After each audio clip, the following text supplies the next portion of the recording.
A first-class ticket buys you luxury, but it can't always buy you respect. For David Henderson, a man whose quiet demeanor hid the power of a king, his ticket on Apex Global Flight 112 from New York to London was about to become a ticket to a reckoning. The faint hiss of a freshly popped bottle of vintage champagne filled the cabin, a sound of opulent promise. But when that promise was denied to him, based on nothing more than the color of his skin, the flight attendant had no idea she wasn't just refusing a drink to a passenger. She was challenging the very man who signed her paycheck, setting the stage for a dramatic fall from 35,000 feet that would begin long before the plane ever landed. The first-class cabin of Apex Global Airlines Flight 112 was a carefully curated bubble of tranquility. Bathed in the soft, ambient glow of recessed lighting, the scent of premium leather and expensive perfume mingled in the conditioned air. Passengers, a mix of tailored suits and quiet luxury, settled into their spacious pods, the hushed murmur of their conversations, a polite counterpoint to the distant hum of the Boeing 787, preparing for its transatlantic journey from JFK to Heathrow. Among them, in seat 3A, sat David Henderson. To a casual observer, he might have seemed out of place. He wore no suit, no gleaming Swiss watch. Instead, he was dressed in a simple, well-made, dark grey, Henley comfortable chinos, and a pair of unassuming but clearly high-quality leather sneakers. His hair was cut short and neat, and his face, clean-shaven, held a look of calm introspection as he scrolled through financial reports on a tablet. He didn't exude the boisterous look-at-me energy of a newly minted millionaire. He possessed the quiet, unshakable confidence of a man for whom wealth was no longer a goal, but a tool. For Kimberly Peterson, the senior flight attendant working the first-class cabin, David Henderson was an anomaly, and one her internal biases immediately began to process. With 15 years of service, Kimberly saw herself as a gatekeeper of this airborne sanctuary. She prided herself on her ability to read passengers, a skill she equated with discerning their net worth and social standing within seconds. The hedge fund managers got the knowing nod, the Hollywood actresses received the fawning smile, the old money heirs were treated with practiced deference. Her gaze swept over David and lingered for a fraction of a second too long. Her smile, which had been bright and genuine for the couple in 2B and 2C, tightened almost imperceptibly. She saw his casual attire and his focused silence not as signs of understated power, but as evidence that he didn't belong. Probably a musician, she thought, a sneer curling in her mind. Or an athlete, got lucky with a one-time contract, and is blowing it all on a first-class ticket he can't really afford. This internal narrative framed her every interaction with him. "Can I get you something to drink before we take off, sir?" she asked, her voice a pitch-perfect imitation of politeness, yet the "sir" was laced with a delicate, almost undetectable condescension. It was a weapon she had honed over years, a way to maintain her sense of superiority while remaining outwardly professional. "Just some water for now, thank you," David replied, not looking up from his tablet. The lack of immediate fawning engagement seemed to irk her further. She returned with a plastic bottle of water and a standard glass, placing it on his console with a little too much force. For the passenger in 4D, a portly man in a Brioni suit, she had performed the water service with a flourish, pouring from a chilled glass bottle into a crystal tumbler with a slice of lime she had offered. David noticed the difference. He wasn't a man who demanded special treatment, but he was a man who noticed everything, every slight, every inconsistency. It was this meticulous attention to detail that had allowed him to build his private equity firm, Henderson Capital Partners, from a small venture into a global behemoth that had just 2 weeks prior quietly finalized the acquisition of the struggling Apex Global Airlines. This flight was meant to be the first step of his anonymous audit, a way to experience his new investment from the customer's perspective, unvarnished and unfiltered. He wanted to see the company's strengths, and more importantly, its weaknesses. He hadn't expected the first major weakness to present itself so brazenly before the plane had even pushed back from the gate.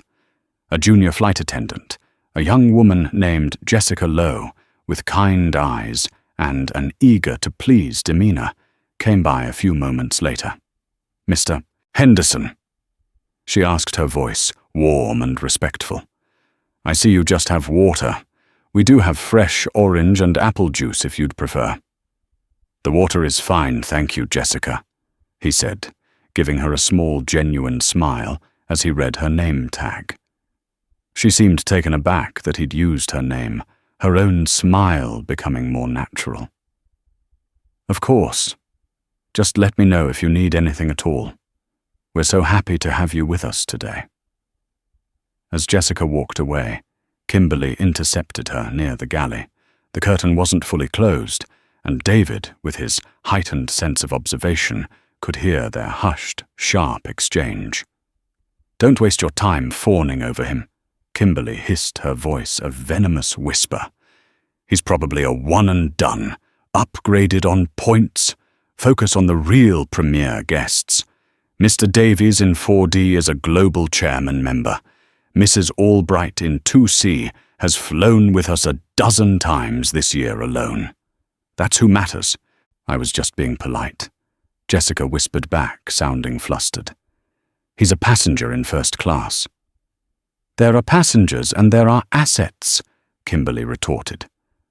"Learn the difference. It's what separates a career attendant from a glorified waitress."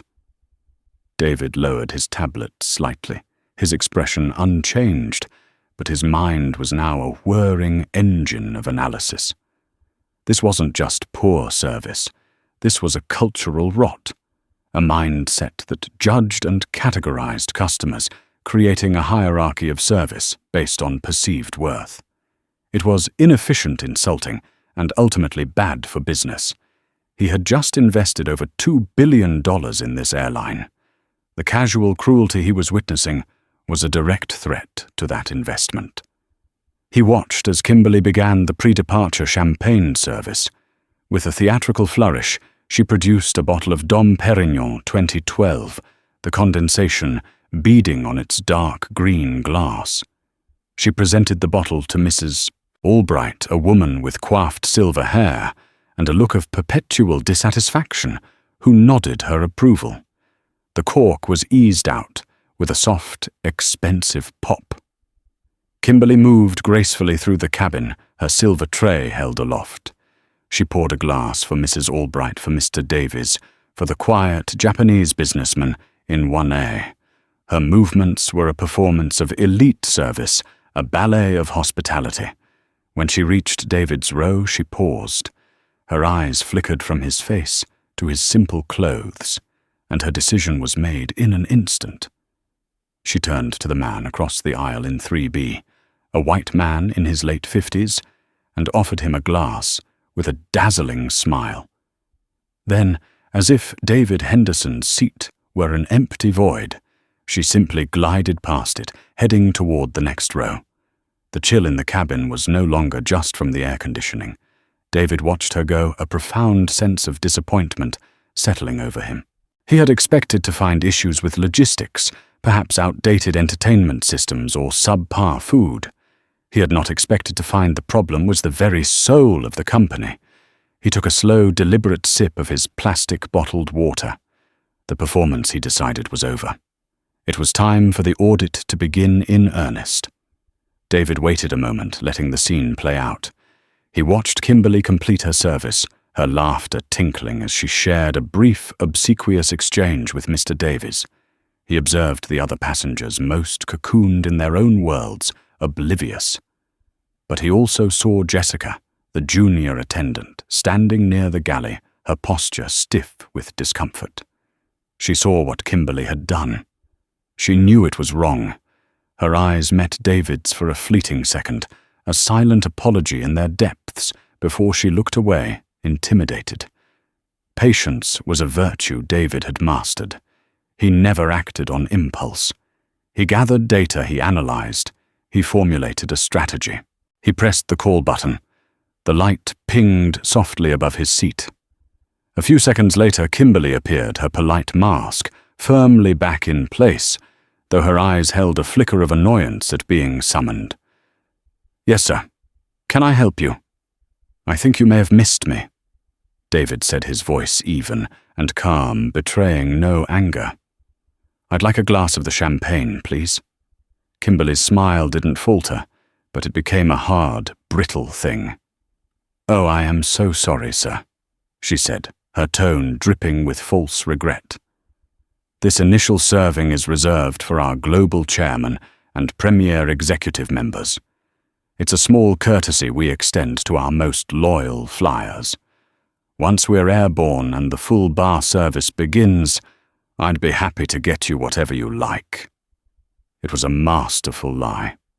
Smooth, plausible, and designed to put him in his place. It drew a clear line. There are tiers of people here, and you are on a lower one. David knew the airline's policies intimately. He'd spent the last month poring over every document.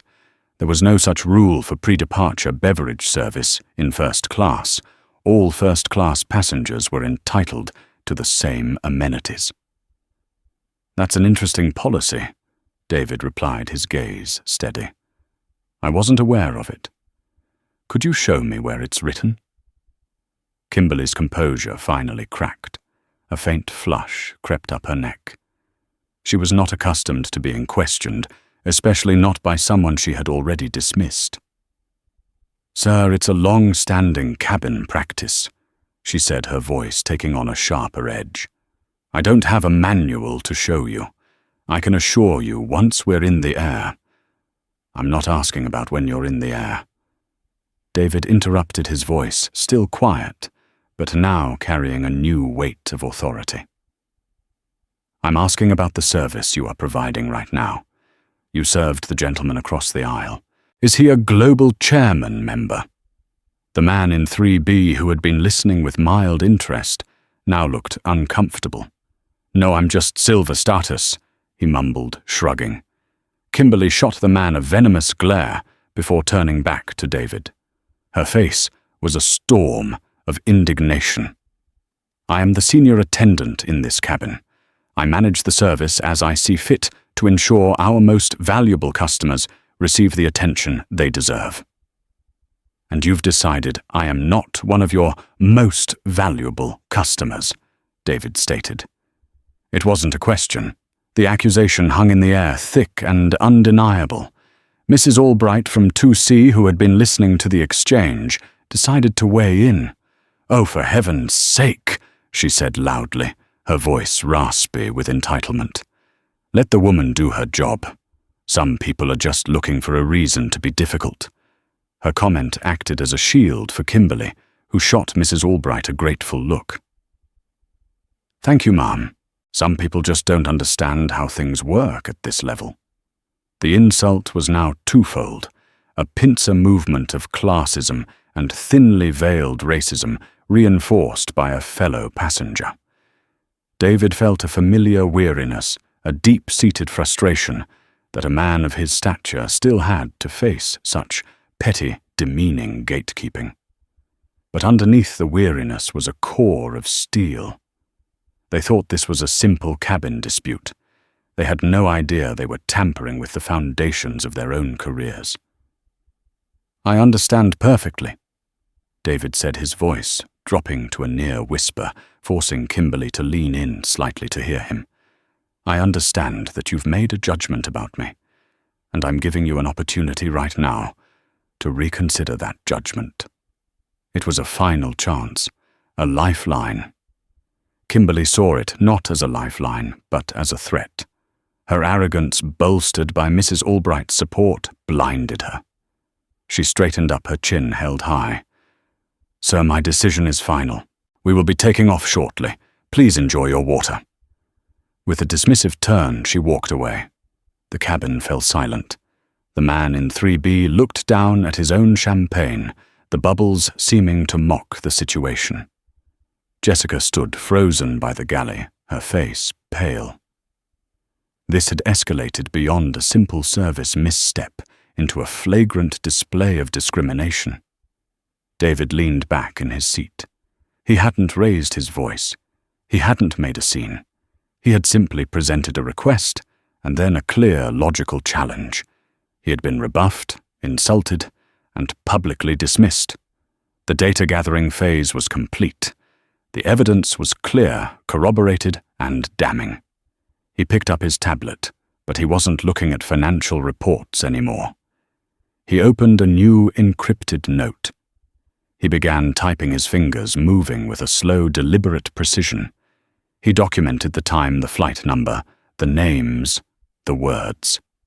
He was no longer just a passenger. He was an owner, a CEO, and now a witness, and the trial of Kimberly Peterson, whether she knew it or not, had already begun. The Boeing 777's engines spooled up with a deep, powerful roar, pressing the passengers back into their seats as it thundered down the runway.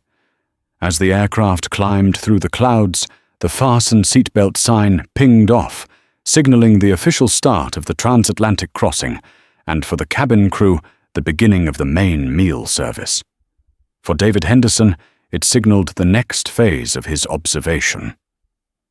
Kimberly Peterson, now in her element, moved through the cabin with a renewed sense of command. The confrontation with David seemed to have emboldened her. She had faced down a difficult passenger, and in her mind, won. She was a queen in her silver and blue uniform, reigning over her metallic kingdom at 35,000 feet. Her service to the valuable passengers was a masterclass in sycophancy. She addressed Mr. Davies by name, laughing at his weak jokes. She engaged Mrs. Albright in a hushed conspiratorial conversation about the declining quality of airport lounges. When she took their meal orders, she did so with a flourish, offering personalized recommendations and wine pairings as if she were a sommelier at a Michelin-starred restaurant. When she arrived at David's seat, the warmth vanished, replaced by a chillingly sterile efficiency. "Your choice of meal?" she asked, not making eye contact, her tone flat and dismissive. "I'll have the pan-seared halibut," David said calmly. "The halibut is very popular tonight," she replied, a subtle suggestion that it might not be available for him. "I'll have to check if we still have it. Your second choice? I don't have a second choice. I trust you'll be able to find it." A muscle twitched in her jaw. Without another word, she tapped her tablet and moved on. Moments later, Jessica approached David's seat, her expression deeply apologetic. "Mr. Henderson," she began in a low voice. "I am so sorry about what happened before takeoff. That was completely unprofessional and not in line with our values at all." David offered her a reassuring look. "That wasn't your fault, Jessica." "I know, but it was wrong. I've already confirmed your meal choice. The halibut is set aside for you, and I wanted to personally offer you a glass of the Dom Perignon now." She held up the bottle, her hands trembling slightly. It was a kind gesture, an attempt to mend the tear in the fabric of service. But David knew that accepting it would diffuse the situation, muddy the waters. It would allow Kimberly's behavior to be swept under the rug as a momentary lapse smoothed over by her subordinate. "I appreciate that, Jessica. I really do. But I think I'll pass on the champagne for now," he said gently. "Could you just ensure my water glass stays full, please?" Jessica looked crestfallen, but nodded, understanding the silent message. She retreated, her shoulders slumped. A few minutes later, David saw Kimberly corner her again in the galley. This time the curtain was drawn, but the anger in Kimberly's gestures was visible in the way the fabric shook. David's focus shifted. He now saw the cabin not just as a space of customer service, but as a microcosm of a corporate culture. He saw a toxic manager bullying a junior employee who was trying to do the right thing. He saw a system that empowered prejudice and punished decency. This was no longer about a glass of champagne. This was about the health of his multi-billion-dollar company. The meal service continued. As expected, Kimberly did not serve David. She delegated the task to Jessica, who delivered the halibut with a quiet, "Enjoy your meal, Mr. Henderson."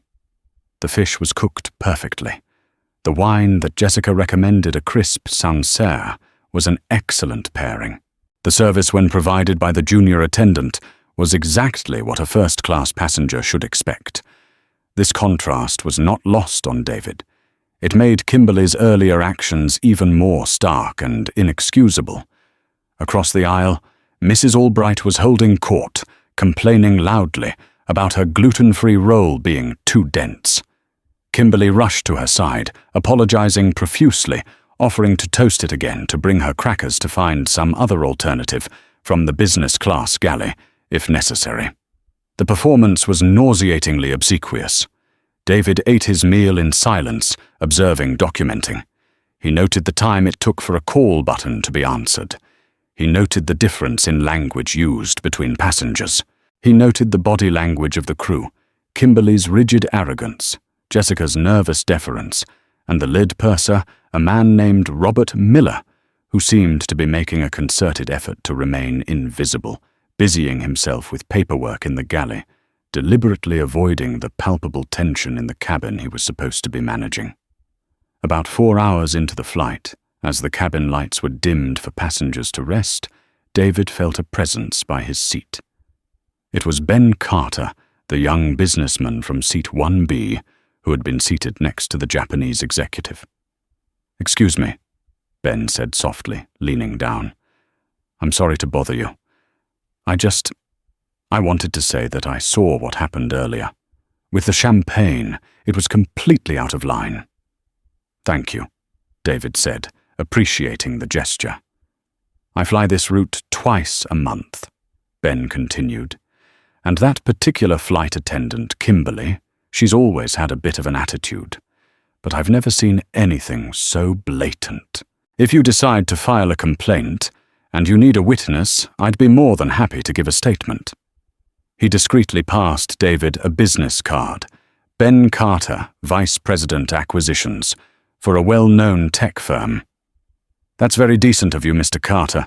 I may just take you up on that." "It's the right thing to do," Ben said with a nod before returning to his seat. Another data point. A regular customer had identified a pattern of behavior. The case against Kimberly was becoming an ironclad fortress. But David's concern had expanded. It was no longer just about one employee. It was about her supervisor, Robert, who had allowed this to happen under his nose through deliberate inaction. It was about a corporate culture that had let a queen, like Kimberly, build her toxic fiefdom for years. He looked out the window at the vast, dark expanse of the Atlantic Ocean, below a sea of blackness dotted by the distant lights of ships far below. The plane felt like a world unto itself, isolated and governed by its own strange, unjust rules.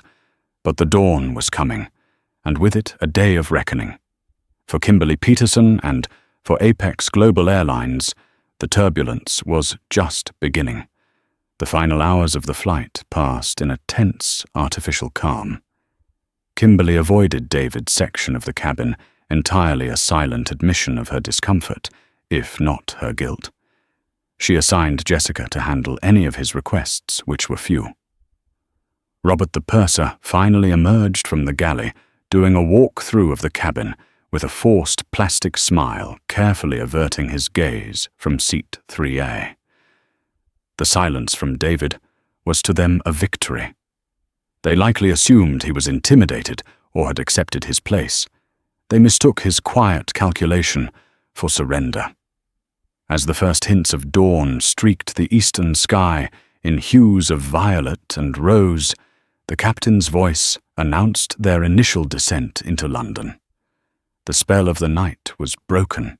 The cabin lights slowly brightened, and the crew began preparing for landing.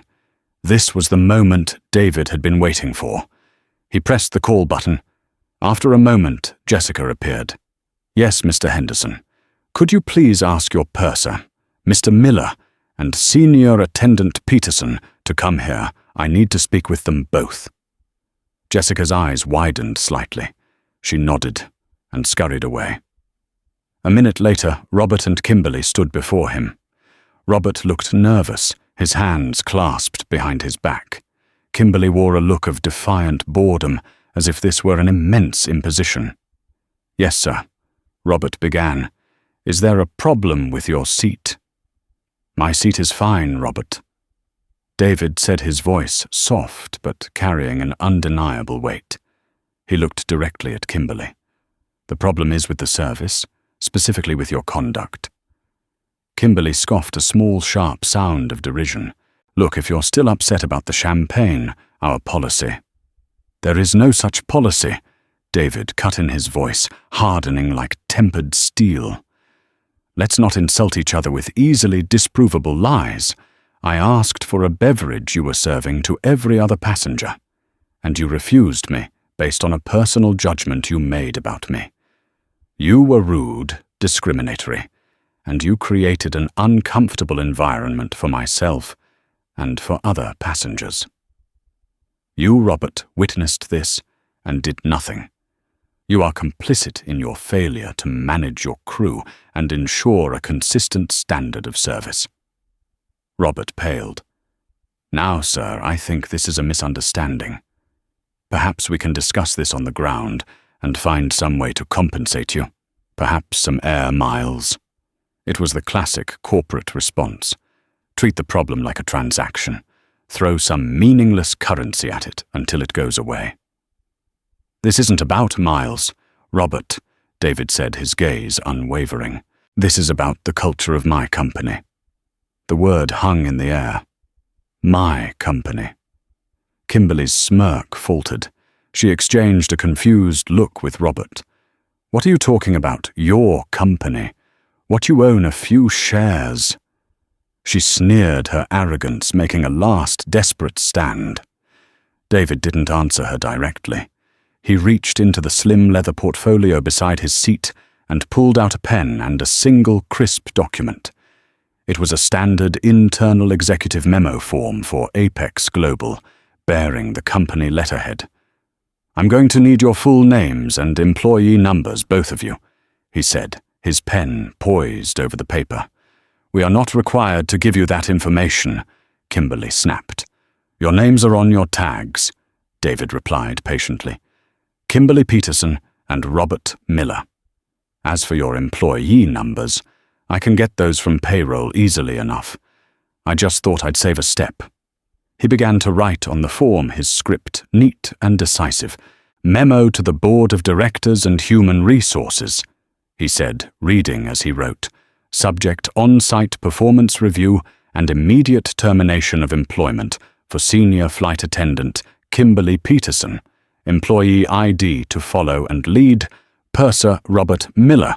Employee ID to follow from Flight AG-112, JFK LHR, August 22nd, 2025. Kimberly's face had gone from defiant to ghost white. Robert looked as if he was about to be physically ill. "You can't do that," Robert stammered. "Who do you think you are?" David finished writing his note, the ink flowing smoothly from his expensive fountain pen. He looked up, his eyes locking onto Kimberly's, and for the first time, he let the full immense weight of his authority show. The quiet passenger was gone. In his place was the chairman of the board. "Who am I?" he asked, his voice a low, resonant hum that seemed to cut through the engine noise. "My name is David Henderson. I am the founder and CEO of Henderson Capital Partners. 2 weeks ago, my firm finalized the acquisition of a 100% stake in Apex Global Airlines. That means that I own this plane, the seat you're standing on, and the uniform on your back." He paused, letting the reality of his words sink into the horrified silence. Mrs. Albright in 2C had her hand over her mouth. Ben Carter was watching with a look of stunned vindication. Jessica was a statue in the galley, her mind reeling. David looked down at the memo, then back at Kimberly. So when I say this is about my company, I mean it quite literally. And your paycheck, Kimberly, the one you get on the 1st and the 15th of every month, it comes from my accounts. The final authorization, the last signature in the chain, is mine. He held up the memo, and with a final deliberate stroke signed his name at the bottom. The signature was a bold, confident scrawl, the mark of a man who built empires and dismantled them. Consider this, he said, his voice utterly devoid of emotion, my signature on your very last one. Kimberly Peterson didn't scream. She didn't argue. She just stood there, frozen, her mouth slightly agape. The carefully constructed world of her own superiority, her entire professional identity, built on a foundation of petty prejudice, had just been demolished by the quiet, unassuming man in seat 3A. She wasn't a gatekeeper of luxury. She was just an employee, and she had just insulted her new boss in the most spectacular way imaginable. The aircraft began its final approach, descending through the London morning fog, but for Kimberly and Robert, the fall had only just begun. The remainder of the descent was the longest 15 minutes of Kimberly Peterson's life. The man who owned the airline sat calmly in his seat, occasionally glancing out the window at the sprawling suburbs of London appearing through the clouds. To him the matter was concluded. For Kimberly and Robert, the world had tilted on its axis. Robert Miller, the purser, was a puddle of a man. He stammered, he tried to apologize, his words tripping over each other in a desperate, pathetic cascade. Mr. Henderson, sir, I had no idea. A complete misunderstanding. Kimberly's conduct was, she's been under a lot of stress. This can be rectified. A formal apology. David held up a hand, a simple gesture that cut Robert off instantly. The time for rectification was 8 hours ago, Robert, when you saw an employee discriminating against a passenger and chose to make yourself invisible. Your inaction was a choice. It was an endorsement. This conversation is over. Robert's mouth snapped shut. He retreated, his face ashen, and took his jump seat for landing, staring blankly ahead. He was a man watching his 2-decade career evaporate in real time. Kimberly, however, was a different story. The initial shock had worn off, replaced by a seething, desperate fury.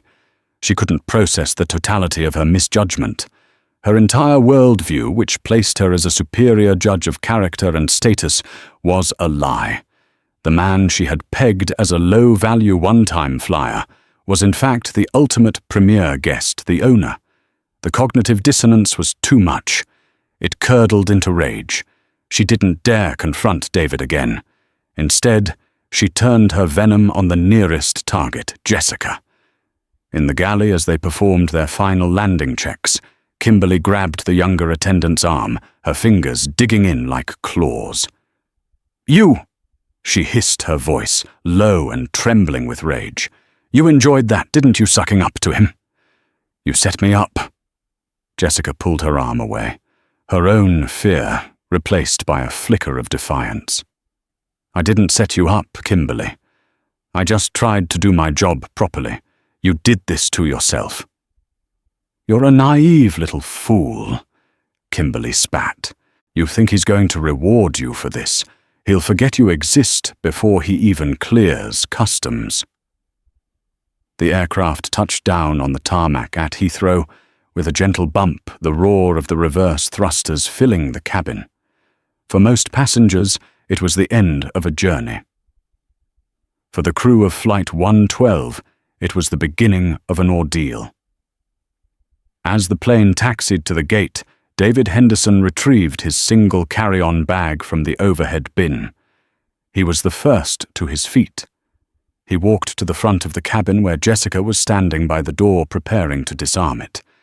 He paused in front of her. "Jessica." he said, his voice now warm and professional. You handled yourself with grace and professionalism under difficult circumstances. You represent the standard of service Apex Global should be striving for. Don't let anyone tell you otherwise. Tears welled in Jessica's eyes. Thank you, sir. Thank you.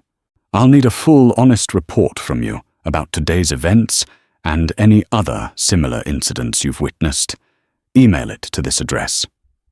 He handed her a simple, elegant business card. David Henderson, Chairman, Apex Global Airlines. Someone from my executive office will be in touch. We're going to be making some changes, and I want people like you to be a part of it. The jet bridge connected with a solid thud. The moment the cabin door opened, David was greeted not by the usual ground staff, but by two stern-looking individuals in sharp suits, the airline's head of UK operations and a senior corporate security officer. He had messaged them an hour before landing. He spoke to them in a low voice for a moment, then gestured back towards the galley. Robert Miller and Kimberly Peterson. Their credentials and access need to be revoked immediately. Escort them to a private office. HR will handle the rest remotely from New York. Kimberly watched horrified as the two executives boarded the plane and walked directly toward her and Robert. There was no discussion, no negotiation. Ms. Peterson, Mr. Miller, please come with us. The head of operations said, his voice flat and official. Robert went without a word, a defeated slump to his shoulders. Kimberly, however, tried one last desperate gambit. As they walked her past, David, she stopped and looked him in the eye, her face a mask of pleading. Mr. Henderson, please, 15 years. I have a mortgage, a family. Don't do this. It was one mistake. David looked at her, his expression not of anger, but of profound disappointment. This wasn't a mistake, Ms. Peterson. A mistake is forgetting to offer someone a refill on their coffee. This was a choice. You made a series of choices, all based on prejudice. And now you have to live with the consequences of those choices. Goodbye. He turned and walked down the jet bridge without a backward glance. The sounds of Kimberly's choked sobs and Robert's quiet resignation faded behind him. The immediate aftermath was over, but the true karma, the hard public reckoning, was still waiting on the ground.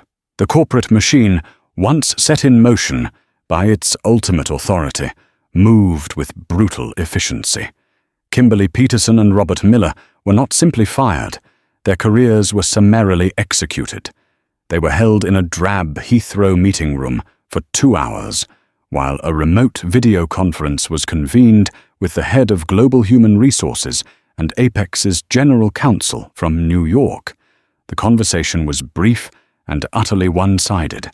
Their actions constituted gross misconduct, a violation of company policy, and a breach of federal and international anti-discrimination laws. Their employment was terminated effective immediately. They would be flown back to New York in economy seats on the next available flight, a final petty indignity that was not lost on them. They were informed their final paychecks would be processed as per the impromptu memo written by their new owner.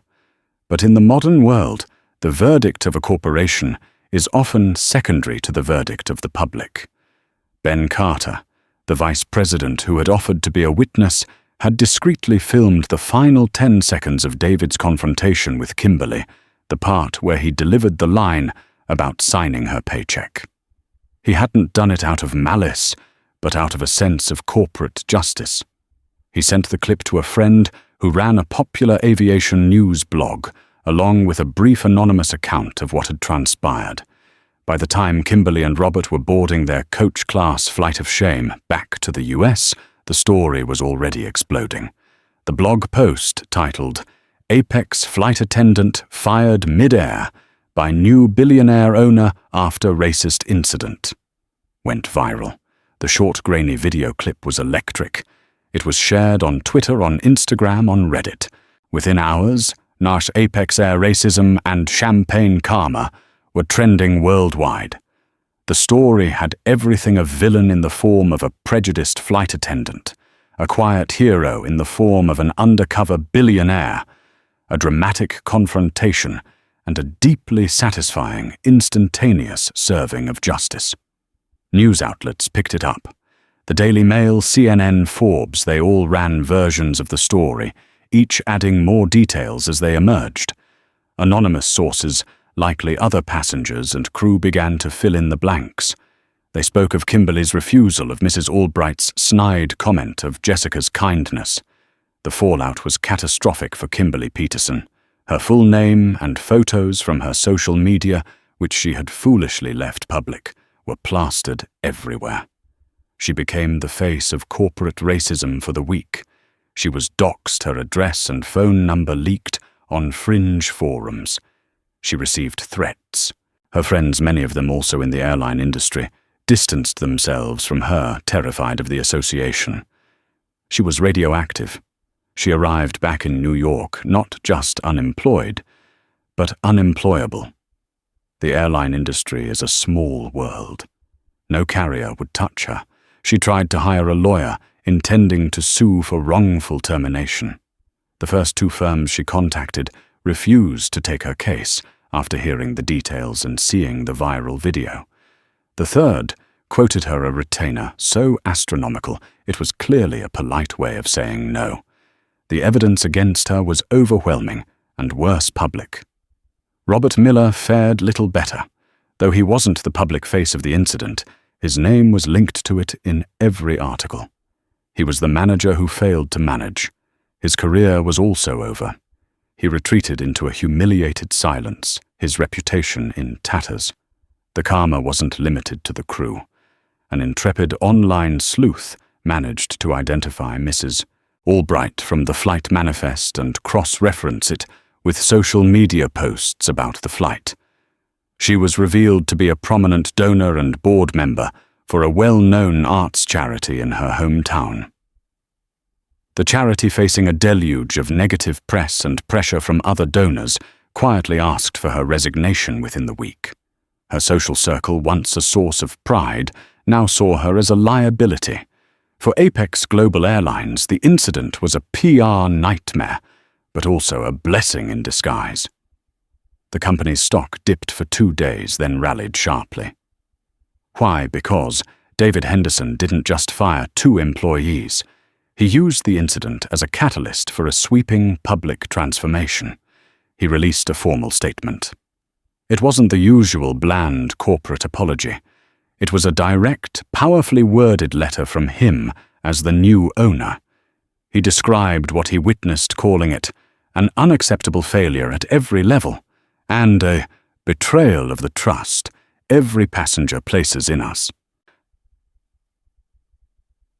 He announced a complete top-to-bottom overhaul of the company's customer service training, to be spearheaded by a leading diversity, equity, and inclusion DEI firm. He announced the formation of a new passenger experience task force to review all in-flight policies. And in a move that earned widespread praise, he announced the first member of that task force, Jessica Lowe. She was given a promotion to a training and development role at the corporate headquarters in New York, a significant salary increase, and a mandate to help build the new service culture from the ground up, based on her decency and integrity. The hard, swift karma that had befallen Kimberly Peterson was not just about her downfall. It was about the rise of Jessica Lowe. It was about a company being forced to look in the mirror and confront the ugliness it had allowed to fester. Kimberly's life was in ruins because of the prejudice she harbored in her heart. But from those ruins, a better, more equitable company was beginning to rise, built by the very man she had so foolishly and fatefully underestimated. 3 months later, the world looked different to Jessica Lowe. She no longer saw it from the small circular window of an aircraft door, but through the vast plate glass expanse of a 50th floor corner office in the Apex Global Airlines headquarters. The view of the Manhattan skyline was a dizzying tapestry of ambition and power, a landscape that until recently she had only ever flown over. Her first week at corporate had been an exercise in battling a severe case of imposter syndrome. The hallways were silent, carpeted corridors, a stark contrast to the constant hum and bustle of a plane cabin. The language was a foreign dialect of acronyms and buzzwords, KPIs, Q3 projections, stakeholder engagement. She was surrounded by people with Ivy League MBAs and decades of corporate experience. She, on the other hand, had a community college degree and an intimate knowledge of how to calm a nervous flyer during turbulence. Yet it was that very knowledge that David Henderson valued. He had personally assigned her a mentor, a sharp and empathetic VP of Human Resources named Anna Chen, who helped her translate her hands-on experience into actionable corporate strategy. Jessica spent weeks in focus groups, not with executives, but with flight attendants, gate agents, and baggage handlers. She listened to their frustrations, their fears, and their hopes for the company. She became the voice of the front lines, a conduit of truth in a building that had long been insulated from it. Now, sitting at the long mahogany table in the main boardroom, she felt a tremor of her old nervousness, but it was overshadowed by a newfound hard-won confidence. At the head of the table sat David Henderson, his calm demeanor, the unwavering center of gravity in the room. Around them were the company's top executives. "The Apex Standard program is ready for its initial rollout," announced Maria Flores, the lead DEI consultant David had hired. Her presentation glowed on the massive screen behind her. "Phase 1 will involve every single one of our 15,000 active crew members. It's not a lecture. It's an intensive scenario-based training module designed to rebuild our service philosophy from the ground up." A skeptical voice cut in. It belonged to Frank Walsh, the senior VP of Global Operations, a company man for 30 years, whose face seemed permanently etched with a frown of budgetary concern. "Maria, this all sounds very noble," he said, drawing out the word. "But it also sounds expensive. We're talking about pulling thousands of crew members off the line for this training. What's the projected ROI on this Henderson test I've been hearing about?" The temperature in the room dropped slightly. It was the first open challenge to David's new direction. Before the consultant could respond, David leaned forward. "The ROI, Frank, is survival," he said, his voice quiet but commanding. The old Apex was losing nearly $100 million a quarter. Our customer satisfaction was in the bottom quartile for the industry. Our brand was synonymous with mediocre and overpriced. The incident on Flight 112 didn't create a problem. It merely exposed the rot that was already there. That rot was a financial liability. He then gestured toward Jessica. "Ms. Lowe, perhaps you can explain the core principle of the test." Jessica felt a dozen pairs of eyes turn to her. She took a steadying breath. "The Henderson test is simple, Mr. Walsh. We teach our crew to treat every single passenger from the last row of economy to seat 1A with the same high level of dignity and professionalism. We ask them to operate as if anyone on that plane could be the owner, an influential blogger, or their next great career opportunity. Not because they should be paranoid, but because it removes the impulse to make personal, often biased judgments about a person's worth.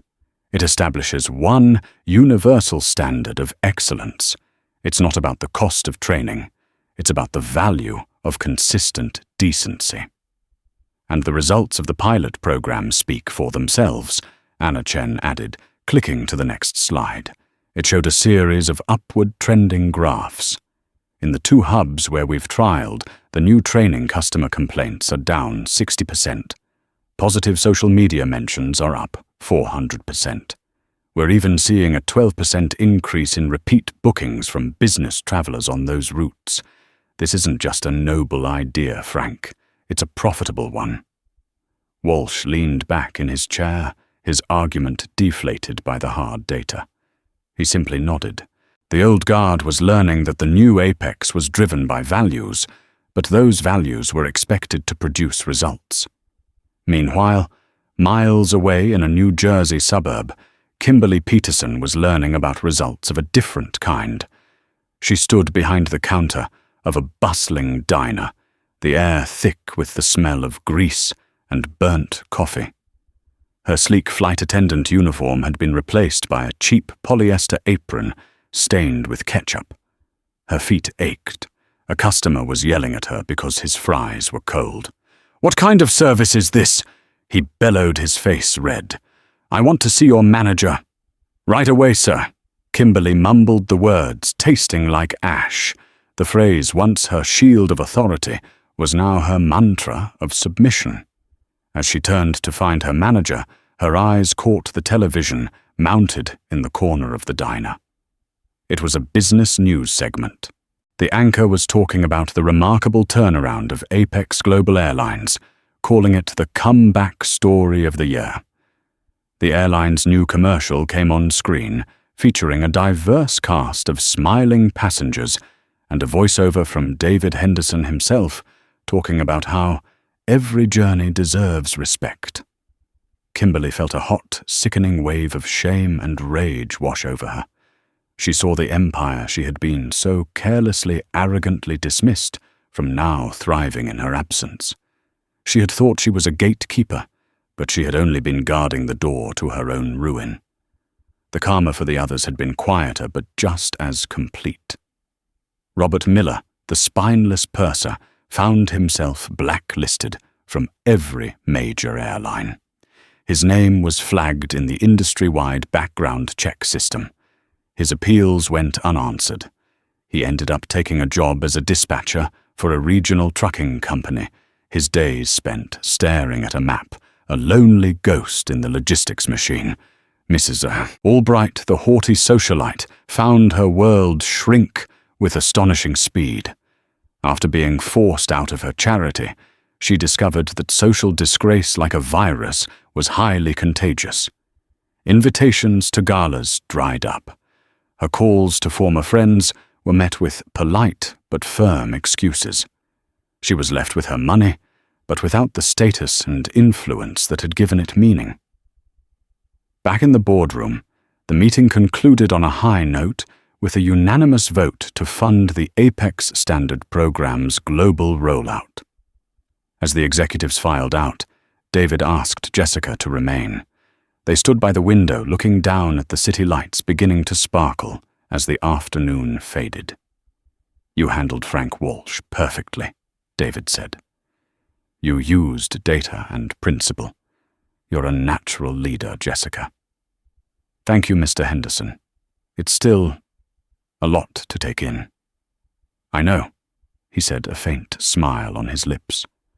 "When I started my first company out of my garage, I went to a bank for a loan. The loan officer, a man much like Frank Walsh, looked at my jeans and my hoodie and told me, 'People like you don't build businesses.' He didn't see me. He saw a stereotype. I never forgot that. I never forgot what it felt like to be dismissed." He turned to her, his expression sincere. "That's why this is so important to me. This isn't just about the airline. It's about proving that a business can be both profitable and decent. That power doesn't have to be a tool for exclusion." He gestured to the city below. "We're going to do more than just retrain our staff. Next year, we're launching the Apex Ascend scholarship program. We'll be funding the education and flight training for underprivileged young people who dream of being pilots or engineers, but could never afford it. We're going to find the next generation of talent in places no one else is bothering to look." Tears welled in Jessica's eyes. This was so much bigger than a glass of champagne. It was about turning a moment of ugly prejudice into a legacy of opportunity. The flight from New York to London had ended months ago, but the journey it had launched was charting a course toward a far better destination, proving that sometimes the most turbulent flights are the ones that lead to the clearest skies. And there you have it, a story that proves karma doesn't adhere to a flight schedule. It arrives exactly when it's meant to. From a demeaning refusal over a simple glass of champagne to a complete corporate takedown at 35,000 feet, David Henderson showed that true power isn't loud, it's decisive. Kimberly Peterson learned the hardest lesson of her life. The person you look down on today might just be the one who owns your tomorrow. This wasn't just about bad service. It was a battle against prejudice, and the consequences were as real as it gets. If you were as shocked by Kimberly's arrogance as we were, and if you believe David's response was the ultimate boss move, then do us a favor and hit that like button. Share this story to spread the message that respect isn't a premium option, it's standard. And make sure you subscribe and turn on notifications for more incredible stories of karma and justice. What would you have done in David's place? Let us know in the comments below.